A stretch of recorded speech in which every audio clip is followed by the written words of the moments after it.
In fourth dhyana's equal state, three pure realms self-manifest.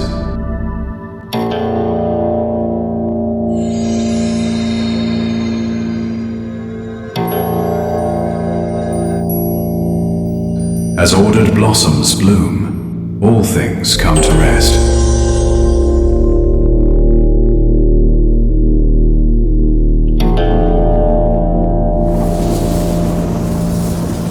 Realms, time, gods and mortals, void as dreams that fade.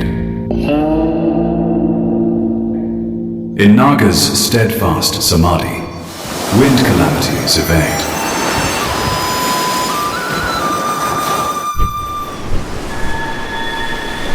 Fear not the river of Lethe, though hard it be to cross.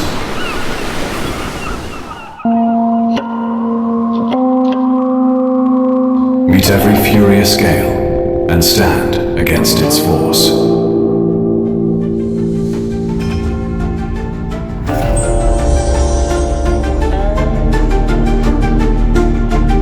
In weary sleep, or drunken rest, in common deed remain. One thought arising brings all fourth dhyana peace again.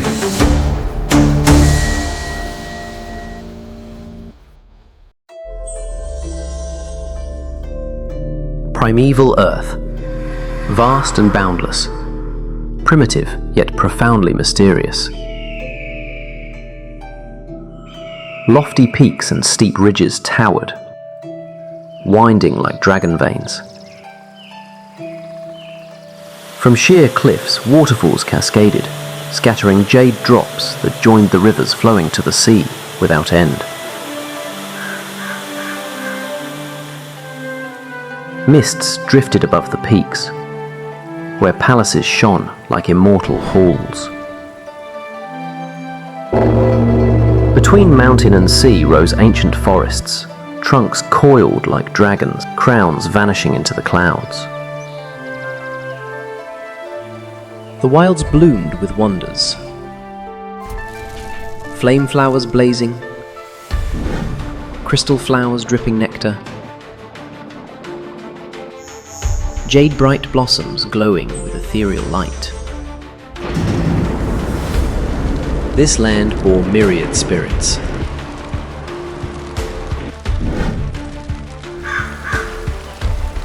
In the valleys, dragon clans awoke, scales gleaming, their majesty as deep as the abyss, emblems of cosmic might and mystery.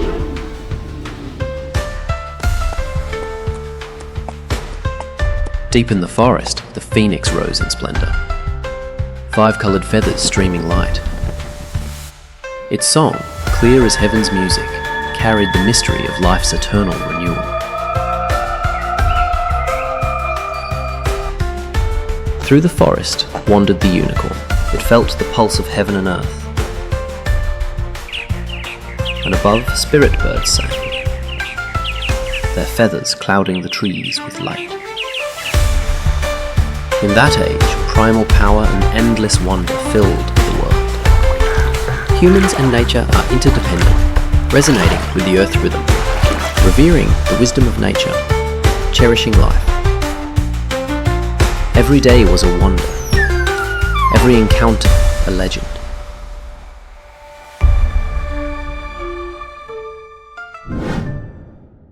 In the first age rose a sovereign, clad in glorious golden armor, his radiance spanning 10,000 miles. Wielding a brilliant longsword, he awes the 8 realms.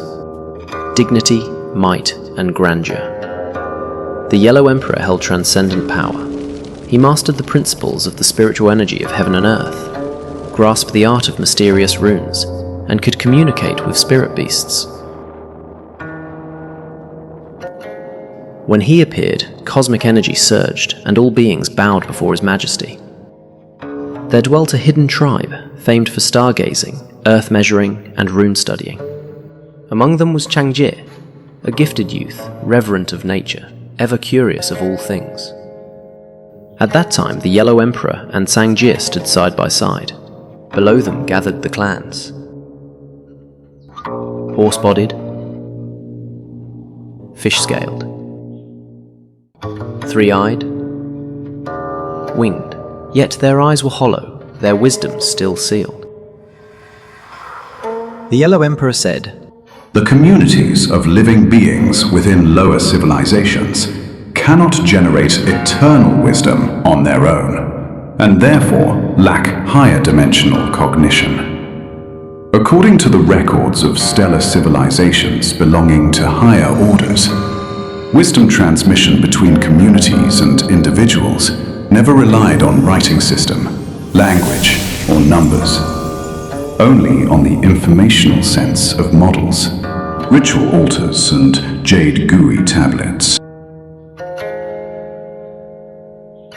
For interstellar higher civilizations, script and language hold no intrinsic meaning. The transmission of knowledge, wisdom, and information occurs through sincere and authentic perception exchanged between beings. This is a higher dimensional and directional magnetic energy. When the utterly sincere and genuine perceptions within a principal life being transmit this higher dimensional and directional magnetic energy to corresponding beings and communities, the recipient's inner hearts will instantly elicit a corresponding energy surge, manifesting in geometric model forms. Thus, the higher dimensional transmission of knowledge and wisdom consists solely in conveying geometric models and ritual imprints of utterly sincere, authentic perception, and frequency waves, mantras, generated by the boundary limits of the spatial scope formed by the corresponding energy frequencies. The Yellow Emperor said to Tangjie, However, writing system, language, number, and geometry are the sole shortcuts capable of initiating the sublimation of thought for lower civilization life forms, ultimately leading them to attain true and absolute freedom. They also form the foundational structure of subliming beauty within communities of life. Yet these only facilitate the intellectual elevation of beings in lower civilizations. They may not necessarily aid the various series of celestial beings and spirits. Only life forms of lower civilizations need writing systems. Therefore, the establishment of writing systems is also beneficial to life forms of lower civilizations. The Yellow Emperor continued, If you truly have compassion for them, create a unique writing system for these surface-dwelling communities of lower civilizations. Let it awaken their thinking, elevate their souls, foster an independent thinking environment so as to comprehend the workings of heaven and earth, as well as the understanding of cosmic space-time.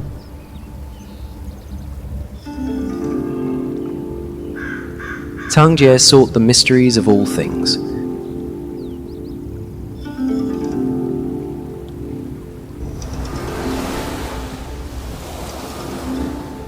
Breathing with the earth. He held cosmos in his heart, contemplated nature's cycles,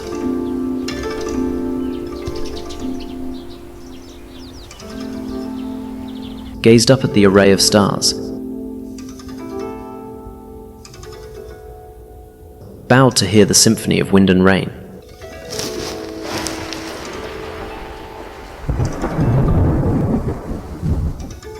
And discerned the growth of all things on earth.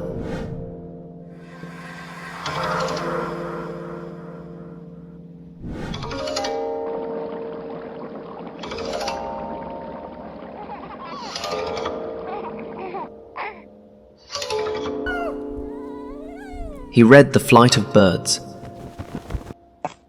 the prints of beasts,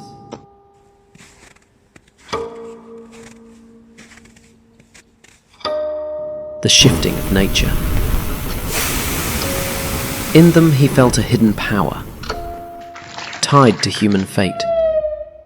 He longed to turn this power into recordable forms, to preserve and pass it on.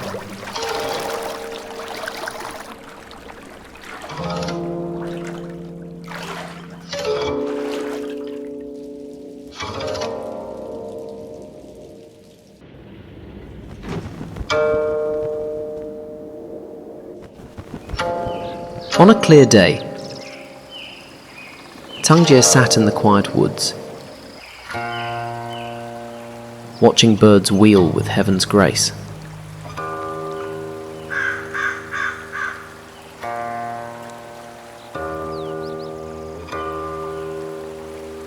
Suddenly, from the clouds, a phoenix descended, radiant and resounding with hidden truth.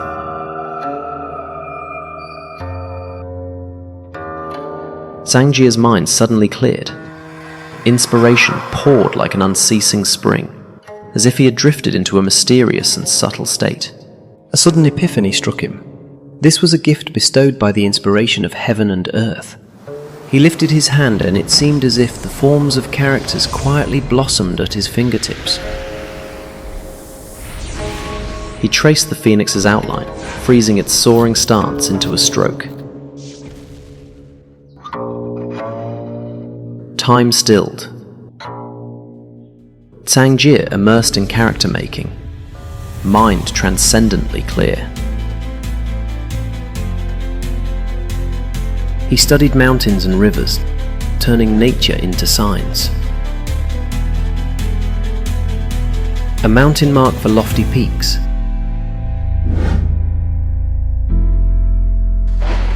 a wave mark for flowing streams.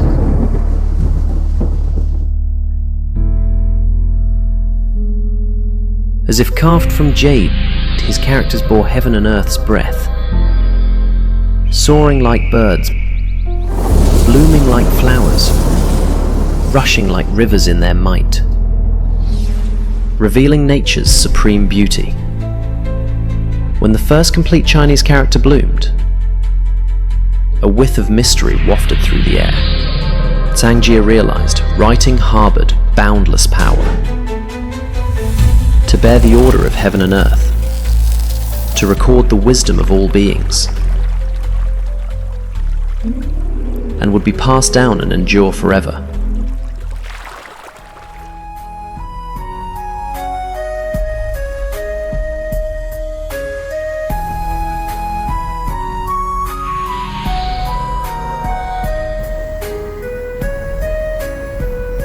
Sangjie beheld the changing skies and knew life's impermanence. He knew his departure was near, yet felt no sorrow or fear. He was convinced the characters forged by his life's devotion would endure as the starry river.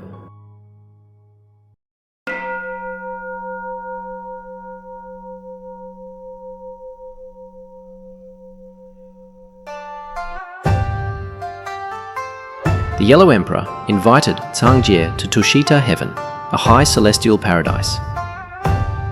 With a wave of his dragon fan, light split the sky, and a yellow dragon descended. Bathed in radiance, they rode its back into the cloud's depths. Entering Tushita Heaven, Sangjie felt power flood his veins. Palaces shone, divine birds wheeled, immortals of great wisdom gathered.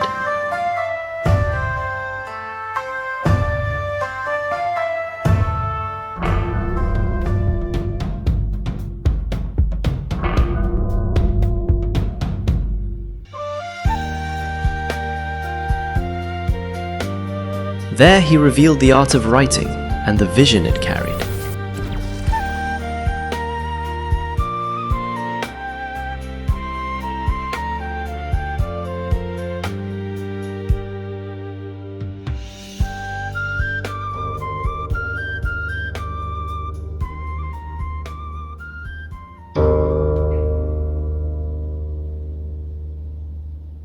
In the Hall of Eternal Civilization, jade walls shone with ancient wisdom.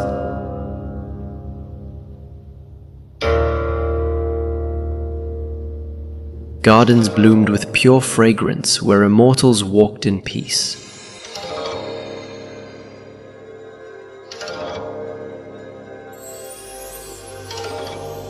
Above, a roof of gems blazed, mirrored in crystal vases that reflected immortal clarity.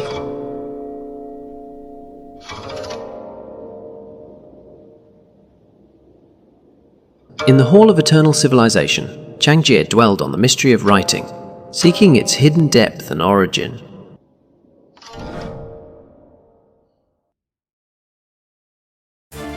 Five millennia flowed by. On Reason's vessel, mankind crossed time and space, reached for the unknown stars, and reshaped earth and sky. Illusions shift infinitely like fairyland, and with machines as allies, laid aside the weight of toil. Stood atop the Hall of Eternal Civilization, Changjie watched beyond the 9 heavens. Humans, like children, unsteady in stride, yet firm in will, advancing in their craft. He beheld youth in intelligent vehicles, eager, yet fingers trembling. He beheld voyages to Mars, brows lifted, sweat falling. He beheld lunar researchers, calm as deep waters.